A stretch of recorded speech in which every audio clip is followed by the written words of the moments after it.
राधे राधे, जय माता की भक्तों। आप सभी का स्वागत करती हूँ स्पिरिचुअल ज्ञान साधना में और आप सभी से अनुरोध करती हूँ कि स्पिरिचुअल ज्ञान साधना को सब्सक्राइब कर लीजिए और बेल आइकन को प्रेस कर दीजिए ताकि आपको नई नई वीडियोस का नोटिफिकेशन। जय श्री हरि, जय माता की। राधे राधे भक्तों, कैसे हैं आप सभी लोग। आशा करते हैं ईश्वर की कृपा से सभी लोग बहुत अच्छे होंगे। प्रिय भक्तों, वैशाख का पावन महीना चल रहा है और इस मास के आधे से ज़्यादा दिन निकल चुके हैं और जो दिन बाकी हैं वो दान पुण्य, पूजा पाठ और इस महीने का पुण्य प्राप्त करने के लिए पर्याप्त हैं। यदि आपने अभी तक कुछ नहीं किया है तो देर मत कीजिए, आज ही से प्रारंभ कीजिए। सुबह उठकर ब्रह्म मुहूर्त में स्नान करना, सूर्य देव को जल देना, इसके बाद तुलसी माता का पूजन करना, तत्पश्चात अपने घर के मंदिर में बैठे हुए सभी देवी और देवताओं का पूजन करना, धूप दीप करना, लड्डू गोपाल की सेवा करना, भगवान श्री कृष्ण के मंत्रों का जाप करना, भगवान भोलेनाथ का के शिवलिंग का जल से अभिषेक करना, कुछ दान पुण्य करना और सबसे विशेष जल का दान करना बहुत ही पुण्यदायी होता है। प्रिय भक्तों, सभी मासों में सर्वश्रेष्ठ वैशाख का ये महीना बहुत ही पावन होता है। इस मास में कथा सुनने का भी अपना एक अलग ही प्रभाव होता है। तो आप सभी भक्तगणों से निवेदन है भक्तों, आज की इस सुंदर वीडियो में हम आपको कथा सुनाने वाले हैं वैशाख मास के 17वें अध्याय की। बहुत ही सुंदर कथा है, पूरी कथा को विस्तार पूर्वक सुनिएगा। बीच में कथा छोड़ना नहीं चाहिए, ऐसा कथा का नियम कहता है। यदि आप सुन रहे हैं तो पूरी कथा का श्रवण कीजिए और नहीं सुन रहे हैं तो बिल्कुल नहीं सुनना चाहिए, क्योंकि आधी अधूरी कथा सुनने से हमें बिल्कुल भी कोई भी फल प्राप्त नहीं होता है, बल्कि हमसे ये माना जाता है कि हमारे द्वारा की गई ये एक अपराध की श्रेणी में आता है। तो भक्तों, बहुत ही सुंदर कथाएं हैं, सुनते रहिए। देखिए, आजकल सभी लोगों का जीवन भाग दौड़ से भरा और बहुत ही व्यस्त है। ऐसे में हम समझते हैं कि आपके पास समय नहीं होता है, किंतु यहाँ पर हम आपको बहुत ही सुंदर सा एक उपाय बता रहे हैं कि आपको कथा सुनने के लिए समय नहीं मिल रहा, तो आप क्या करें। यदि आप बहनें हैं, हमारी माताएं हैं, तो आप अपने रसोई घर में जब भोजन पकाती है ना, उसी समय इन कथाओं को लगाकर रख लीजिएगा मोबाइल में और इसके बाद में आप भोजन बनाते बनाते इन कथाओं का श्रवण कीजिए। ऐसे आपके भोजन का स्वाद भी बढ़ जाएगा ईश्वर की कृपा से और आप कथा भी सुन पाएंगे। और जो हमारे पुरुष भाई लोग हैं वो जब कहीं जा रहे हैं और मान लीजिए आप कहीं जॉब करते हैं, तो आप जब जॉब करके शाम को ऑफिस से आते हैं या फिर आपको बीच में ब्रेक मिलता है तो आप उस दौरान भी इन कथाओं का सुन सकते हैं। नहीं तो फिर आप ब्रह्म मुहूर्त में यदि उठते हैं तो आपके पास थोड़ा बहुत तो समय हो गई, तो आप इन सुंदर कथाओं का श्रवण कर सकते हैं। देखिए, यदि आप करना चाहें कोई भी कार्य तो आपके पास कोई बहाना नहीं होता है और 100 तरीके होते हैं वो कार्य करने के, और नहीं करने वालों को तो कोई नहीं करवा सकता। बस आपसे निवेदन कर सकते हैं, प्रार्थना कर सकते हैं कि ज़रूर सुनिएगा, क्योंकि हम देख रहे हैं कि किसी किसी दिन तो कथा पर बहुत अधिक सुंदर व्यूज़ आ जाते हैं, अच्छे व्यूज़ आ जाते हैं और किसी किसी दिन तो बिल्कुल भी नहीं आते हैं।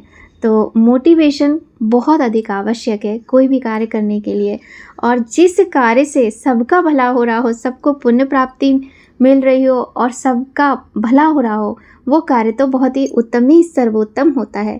तो इस सुंदर वैशाख मास में आप स्पिरिचुअल ज्ञान साधना को खूब सारा प्यार दीजिए और कथाओं को सुनिए। तो आइए भक्तों, प्रारंभ करते हैं सुंदर कथा। श्रीमन नारायण नारायण नारायण, भजमन नारायण नारायण नारायण, लक्ष्मी नारायण नारायण नारायण, सत्य नारायण नारायण नारायण। बोलिए गणेश भगवान की जय, गौरी शंकर भगवान की जय, लक्ष्मी नारायण भगवान की जय। प्रिय भक्तों, अब हम प्रारंभ करते हैं आज की वीडियो में वैशाख मास के 17वें अध्याय की ये पावन कथा। श्रुत देव जी बोले, हे मुनिवर, मैंने वैशाख के सब धर्म सुने जो लोक परलोक दोनों स्थानों में फलदायक हैं, परंतु सुनते सुनते अभी मेरी तृप्ति नहीं होती है, क्योंकि जहाँ निष्कपट धर्म है, जहाँ निर्मल विष्णु की कथा होती है, उससे कानों को सुखदायक कथा को सुनने में तृप्ति नहीं होती है। मेरे पूर्व जन्म के किए हुए पुण्य उदय हो गए हैं, जो आप आतिथ्य के उपदेश से मेरे घर पधारे हैं। आपके मुख से निकले परम अद्भुत अमृत रूपी वचनों को पान कर ऐसा तृप्त हुआ हूँ कि अब मैं ना पारमेष्ठे चाहता हूँ और ना मोक्ष। अतः भुक्ति मुक्ति के दाता विष्णु भगवान को प्रसन्न करने वाले दिव्य धर्म का विस्तार पूर्वक वर्णन कीजिए। राजा के इन वचनों को सुन महायशस्वी श्रुतदेव जी अति प्रसन्न हो फिर शुभ धर्मों का वर्णन करने लगे। श्रुतदेव जी बोले, हे राजन, मैं पाप को नष्ट करने वाली एक कथा फिर कहता हूँ, तू चित्त लगाकर सुन। ये वैशाख के धर्म संबंधी मुनियों द्वारा प्रसिद्ध है। पंपा तीर पर एक शंख नाम का महायशस्वी ब्राह्मण सिंह के बृहस्पति में गोदावरी नदी के किनारे आया और भीमरथी के पास कंटक युक्त और पहाड़ी वन में गया, जिसमें ना जल था ना कोई मनुष्य। ऐसे वैशाख के ताप से कठिन मध्याह्न के समय वह ब्राह्मण वृक्ष की छाया में बैठ गया। उसी समय एक दुराचारी व्याघ्र धनुष लेकर आता हुआ। यह सब प्राणियों से घृणा करता था और साक्षात यमराज के समान था। इसमें सूर्य के समान प्रकाशमान कुंडलधारी इस ब्राह्मण को देखकर बांध लिया और उसके कुंडल, जूता, छत्र, रुद्राक्ष की माला, कमंडलू सब छीन लिए और फिर छोड़कर बोला कि जा, चला जा। इस प्रकार उस दुष्ट से छूटकर वह ब्राह्मण मार्ग में चलने लगा, जहाँ सूर्य की किरणों से जलती हुई रेती बिछी थी, जिस पर पैर जल जाते हैं, पीने को जल नहीं मिलता। ऐसे कंटक युक्त वन में तिनकों की छां किए वह ब्रह्मचारी कहीं बैठे कहीं ठहर जाए और व्याकुल हो हाय हाय करता था। शब्द को सुनकर वह व्याध शीघ्र ही उसके पास गया और मुनि को दोपहरी के दुख से उसके हृदय में दया उत्पन्न हुई। यह व्याध धर्म विमुख और पाप बुद्धि में रत था, परंतु दया करके मन ही मन कहने लगा कि मैंने जो अपने चोर धर्म से दूसरे वन में इससे ले लिया था, वह सब हमारी जाति का परम धर्म है, परंतु इसके दुख को दूर करने के निमित्त मैं इसे अपनी पुरानी जूता दे दूं, जिनसे उत्तम ब्राह्मण के पाँव की रक्षा हो जाएगी। मेरे पाँव में तो नई जूती है, अब पुरानी से कुछ भी प्रयोजन नहीं, इसलिए ये अवश्य ही दे देनी चाहिए। मन में ऐसा विचार कर शीघ्र जा वह उपान्हे ब्राह्मण को, जिसके पाँव गर्म बालू से जल रहे थे, दे दिया। उन जूतों को ले ब्राह्मण अत्यंत सुखी हो आशीर्वाद देने लगा कि सुखी हो, तूने वैशाख में जो ये दान किया है, इससे तेरे पुण्य उदय हो आए हैं। इस दान के प्रभाव से विष्णु भगवान दुर्बुद्धि व्याध पर भी प्रसन्न हो जाते हैं। जो सुख सब प्रकार की वस्तुओं के मिलने से होता है, वही मेरे लिए भी हुआ है। ऐसे वाक्य सुनकर व्याघ्र अत्यंत विस्मित हो ब्रह्मनिष्ठ ब्रह्मवादी ब्राह्मण से बोला, हे महाराज, मैंने आपकी ही वस्तु आपको दी है, इसमें भला मेरा क्या पुण्य है? और तुमने जो वैशाख की प्रशंसा की कि हरि भगवान प्रसन्न होंगे, हे ब्राह्मण, वह वैशाख कौन है और हरि कौन है? ये सब मुझे बताइए। धर्म क्या है और उसका फल क्या है? हे दयानिधे, मेरी इसे सुनने की इच्छा है। व्याध के ऐसे वचन सुन शंख प्रसन्न हुए और मन में विस्मय कर वैशाख की प्रशंसा को इस लोभी मूर्ख ने मुझे अभी पाद त्राण दे दिए। इसकी दुर्बुद्धि में बड़ी विचित्र विषमता हुई। सब धर्मों का पालन जन्मांतर में मिलता है, परंतु वैशाख के धर्मों का फल तत्काल मिलता है, क्योंकि पापाचारी दुर्बुद्धि दुरात्मा व्याघ्र भी दैव योग से पादत्राण दान करने से सत्व बुद्धि हो गई। जो काम विष्णु भगवान को प्रिय है और जिसमें निर्मल संतोष की प्राप्ति होती है, वही धर्म है। मनु आदि से लेकर सब धर्म वेदता उसी को धर्म कहते हैं। वैशाख मास विष्णु भगवान को अति प्रिय है। केशव भगवान जितने माधव मास के धर्मों से प्रसन्न होते हैं, उतने संपूर्ण दान तप और बड़े बड़े यज्ञों से भी प्रसन्न नहीं होते हैं। धर्मों में इसके बराबर कोई धर्म नहीं। गया मत जाओ, गंगा मत जाओ, प्रयाग और पुष्कर मत जाओ, केदारनाथ, कुरुक्षेत्र और प्रभास आदि तीर्थों पर मत जाओ। गोदावरी तीर्थों में जाने की भी कुछ आवश्यकता नहीं। बस वैशाख के धर्मों का निरूपण करने वाली कथा रूपी नदी में जो कोई स्नान करता है, विष्णु भगवान उसके हृदय में विराजते हैं। इस माधव मास में जो कुछ थोड़े से धन से सिद्ध होते हैं, बहुत खर्च करने अथवा दान या धर्म से अथवा यक्षों से सिद्ध नहीं होते। यह वैशाख मास पुण्यों को बढ़ाने वाला है। इस मास में ताप के नाश करने वाली पादुका तूने मुझको दी है। इससे तेरे पूर्व जन्म के किए हुए सुकृत उदय हो गए हैं। हे व्याध, तेरे ऊपर भगवान विष्णु प्रसन्न हो गए। अब तुझे कल्याण की प्राप्ति होगी, नहीं तो तेरी ऐसी शुभ बुद्धि होनी कठिन थी। जब मुनीश्वर ऐसा कह रहे थे, उसी समय मृत्यु द्वारा प्रेरित बड़ा बलि सिंह व्याध के वध के लिए क्रोध विवल हो दौड़ता आया। बीच में दैव योग से देव कल्पित हाथी को देखकर पहले उसके मारने का महान उद्योग करने लगा। उस वन में उन दोनों सिंह और हाथियों का ऐसा घोर संग्राम हुआ कि दोनों थक कर गिर पड़े। युद्ध त्याग दिया और दोनों एक दूसरे को देखते पड़े रहे। इधर मुनीश्वर ने जो कथा व्याध को सुनाई, जो सब पापों का नाश करने वाली है, दैव योग से उन दोनों ने भी वही कथा सुनी, जिसके सुनने से ही इनके शरीर निर्मल हो गए और सब पाप जाते रहे। पापों से छूट जाने के कारण तत्काल पशु योनि को त्याग कर वे स्वर्ग को गए। दोनों को दिव्य देह मिली और सुंदर सुगंधित चंद्र नादि से लेपित दिव्य विमान में बैठे, जिनमें देवियां सेवा करती जाती थीं। वे दोनों सिर झुकाए हाथ जोड़े खड़े हुए। धर्मोपदेशक मुनिवर मार्ग में व्याध के लिए ऐसा वैभव देख विस्मित हो पूछने लगे, तुम कौन हो? तुम्हारा जन्म दुष्ट योनि में क्यों हुआ है और अकारण ही इस वन में एक दूसरे को मारने के लिए क्यों उद्यत हुए? तुम्हारी मृत्यु कैसे हुई? हे निष्पापो, ये सब कथा विस्तार पूर्वक मुझसे कहो। मुनि के ऐसे बात कहने पर वे कहने लगे, मतंग मुनि के दंतिल और कोहल दो पुत्र हुए। शाप के दोष से दंतिल और कोहल ये दो नाम हुए। रूप यौवन से संपन्न, संपूर्ण विद्याओं में विशारद, हमसे धर्म और अर्थ में निपुण हमारे पिता ने हमसे कहने लगे, हे पुत्रों, मधुसूदन भगवान के प्रिय मास में मार्ग में प्याऊ लगाओ और मनुष्यों की पंखे से हवा करो। मार्ग में छाया के स्थान बनाओ, अन्न और शीतल जल दान करो। प्रातःकाल स्नान कर भगवान का पूजन करो तथा सुनो, जिससे संसार बंधन की निवृत्ति हो। इस तरह अनेक प्रकार के वाक्यों से हमको समझाया, परंतु दुर्बुद्धि से हमारी समझ में कुछ भी नहीं आया।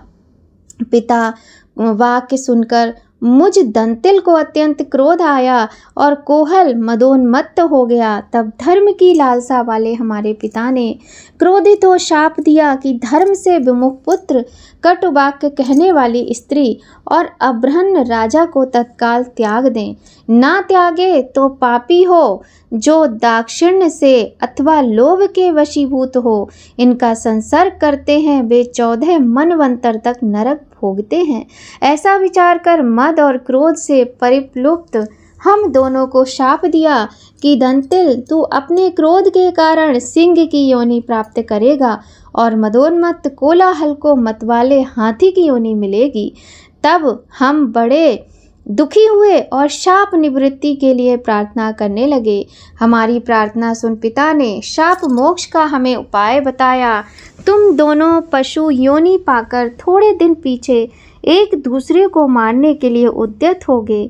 उसी समय व्याध और शंख का वैशाख कथा का सुनाना तुम दोनों के लिए परम पुण्यदायी सिद्ध होगा। इस प्रकार से तब ये हम सुनकर दुखी हुए, लेकिन मन में कुछ संतुष्टि का अनुभव हुआ। तुम दोनों पशु योनि तो पाओगे, लेकिन तुम्हारी मुक्ति भी शीघ्र होगी। उसी समय व्याध और सिंह का वैशाख विषयक संवाद संयोग से तुम्हारे कानों में जाएगा। तब तत्क्षण तुम्हारी मुक्ति हो जाएगी। साथ ही ये पूर्व रूप धारण कर मेरे पास निवास करेंगे। मेरे वचन मिथ्या नहीं। पिता के इस शाप से हमको पशु योनि मिली। आपस में एक दूसरे को मारने की हमारी इच्छा थी। दैव योग से यहाँ चले आए और आपका दिव्य संवाद सुना। उसी के प्रभाव से हमारी तत्काल मुक्ति हो गई। यह कथा कह देने से मुनीश्वर को नमस्कार कर मुझसे आज्ञा मांग अपने पिता के पास चले गए। वह सब कथा दयानिधि मुनि ने व्याध को सुनाई। देखो वैशाख का कैसा महात्म्य है, इसके श्रवण का बड़ा फल है। कोई क्षण भर भी इसे सुनता है, उससे तत्काल मुक्ति मिलती है। जब मुनि ने इस प्रकार कहा तब व्याध अपने शस्त्र फेंक कुपालु, निष्प्रह, प्रबल बुद्धि, विशुद्ध सत्व और पुण्य पात्र ऋषि से कहने लगा, श्रीमन नारायण नारायण नारायण, भजमन नारायण नारायण नारायण, श्रीमन नारायण नारायण नारायण, लक्ष्मी नारायण नारायण नारायण, सत्य नारायण नारायण नारायण। बोलिए लक्ष्मी नारायण भगवान की जय। तो प्रिय भक्तों, यह थी आज वैशाख मास महात्म्य के 17वें अध्याय की कथा। प्रिय भक्तों, आइए अब हम आपको सुनाते हैं दामोदर अष्टकम का हिंदी में पाठ। दामोदर अष्टकम का पाठ करने से प्रभु श्री कृष्ण की भक्ति प्राप्त होती है, उनकी कृपा प्राप्त होती है। दामोदर अष्टक के जाप के साथ रोजाना तुलसी जी के समक्ष दीप दान करने से मनोकामना पूर्ण होती है। मैं सर्वेश्वर सच्चिदानंद स्वरूप को अपनी श्रद्धा अर्पित करता हूँ, जिनको गालों को छूते हुए कुंडल यानी बालियाँ हैं, जो गोकुल नाम के दिव्य धाम में परम शोभायमान है, जिसने गोपियों द्वारा छिपाए गए मक्खन के बर्तन को तोड़ दिया और माँ यशोदा के डर से दूर भाग गया, लेकिन आखिर में पकड़ा गया। ऐसे भगवान दामोदर को मैं अपना विनम्र प्रणाम अर्पित करता हूँ। माँ के हाथ में लाठी देख, जो रोते रोते बार बार अपने दोनों हाथों से आंखों को मसल रहे हैं, उनकी आंखों में डर है। वे तेज तेज सिसकियां ले रहे हैं, जिस कारण उनके त्रिरेख युक्त गर्दन में पड़ी मोतियों की माला हिल रही है, जिनका पेट रस्सी से नहीं बल्कि माँ यशोदा के वात्सल्य प्रेम से बंधा है। मैं उन परमेश्वर भगवान दामोदर को नमन करता हूँ, जो ऐसी बाल लीलाओं से गोकुल वासियों को आनंद व सरोवरों में डुबोते रहते हैं, जो अपने ऐश्वर्य ज्ञान में मग्न अपने भावों के प्रति यह तथ्य प्रकाशित करते हैं कि उन्हें भय आदर की धारणाओं से मुक्त अंतरंग प्रेमी भक्तों द्वारा ही जीता जा सकता है। मैं उन भगवान दामोदर को कोटि कोटि प्रणाम करता हूँ। हे प्रभु, अगर आप सभी प्रकार के वरदान दे सकते हैं तो मैं आपसे ना तो सांसारिक जीवन से मुक्ति की आशा करता हूँ, ना ही मुझे आपके स्वर्गीय वैकुंठ में कोई स्थान चाहिए, ना ही भक्ति द्वारा कोई अन्य वरदान मांगता हूँ। हे प्रभु, मेरी तो बस इतनी ही इच्छा है कि आपका ये बाल गोपाल रूप मेरे हृदय में प्रकाशित रहे। इसके अलावा मुझे किसी अन्य वरदान की इच्छा नहीं है।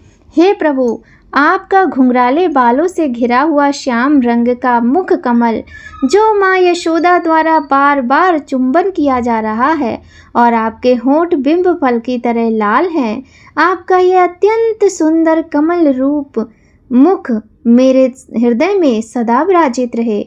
इसके अतिरिक्त मुझे लाखों प्रकार के दूसरे लाभों की, वरदानों की कोई आवश्यकता नहीं। हे भगवान, मैं आपको नमन करता हूँ। हे दामोदर, हे अनंत, हे विष्णु, हे नाथ, मेरे प्रभु, मुझ पर प्रसन्न हो जाइए। मैं दुखों के सागर में डूबा जा रहा हूँ। मेरे ऊपर अपनी कृपा दृष्टि बसाकर मुझ दीनहीन शरणागत का उद्धार कीजिए और अपनी अमृत माया दृष्टि से मेरी रक्षा कीजिए। हे भगवान दामोदर, जिस प्रकार आपने माता यशोदा द्वारा ओखल में बंधने के बाद भी कुबेर के पुत्रों मणिग्रीव तथा नलकुंवर को मोक्ष दिया, वे एक पेड़ होने के अभिशाप से मुक्त हो गए और आपकी प्रेम पूर्ण भक्ति के लिए आपकी शरण में आ गए, उसी प्रकार मुझे भी आप अपनी प्रेम भक्ति प्रदान कर दीजिए। यही मेरा एकमात्र आग्रह है। मुझे किसी प्रकार के मोक्ष की इच्छा नहीं है। हे भगवान दामोदर, मैं सबसे पहले उस दीप्तिमान रस्सी को प्रणाम करता हूँ जिसने आपके पेट को बांध दिया था, जहाँ से भगवान ब्रह्मा जी ने पूरे ब्रह्मांड का निर्माण किया था। आपकी प्रिय राधा रानी के चरण कमलों को मैं कई बार नमन करता हूँ और अनंत लीलाएं करने वाले आप परमेश्वर को मेरा प्रणाम है।